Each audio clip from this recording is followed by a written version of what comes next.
তো সেদিন অনেক প্রিপারেশন নিয়ে এই মেকআপ লুকটা আর ভিডিওটার বিটিএস শ্যুট তো করতে বসেছিলাম, কিন্তু দেখো আমার পোড়া কপাল, মাইকটা যে সেদিন কাজই করেনি আমি বুঝতেই পারিনি যতক্ষণ না আমি এই ভিডিওটা এডিট করতে বসেছি।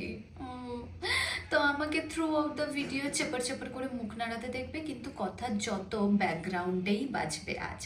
তো স্টেপ বাই স্টেপ আমি এলফের প্রাইমার, মার্স কসমেটিক্সের ইলুমিনেটার, তির্তির ফাউন্ডেশন, এলফের কনসিলার, মাসাবার ব্লাশ, ফরএভার 52 ট্রান্সলুসেন্ট পাউডার আর ডিএল বা স্প্রে ইউজ করে বেসটা কমপ্লিট করেছিলাম সেদিন। আর নিজেই বকবক করছিলাম যে এত সুন্দর বেস সামনে থেকে দেখলে তোমরা না আমার হাতে চুমু খেতে। তো যাই হোক, এইবারের মেন ফোকাসড পার্ট হলো আই মেকআপ, যেখানে আমি লাইট ব্রাউন আইশ্যাডো দিয়ে প্রথমে বিল্ড আপ করেছিলাম গ্র্যাজুয়ালি, দেন ডার্ক ব্রাউন আইশ্যাডো অ্যাপ্লাই করেছিলাম পুরো আইলিডে, অ্যান্ড দেন ওয়াটার লাইন বরাবর কাজল অ্যাপ্লাই করেছি ওপরে নিচে, এবং সেটাকে ব্ল্যাক আইশ্যাডো দিয়ে স্মাচ করে কর্নার, উইংড আর মাস্কারা দিয়ে ব্যাস কমপ্লিট করে ফেলেছিলাম আমার আই লুকটা।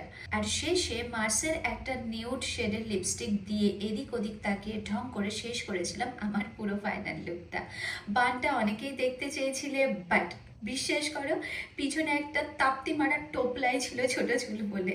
তো ওভারঅল কেমন লাগলো তোমাদের? আর প্লিজ প্লিজ তোমাদের সমবেদনা পাঠিও আমাকে আজকের এই মিস হ্যাপটার জন্য। ওকে, বাই।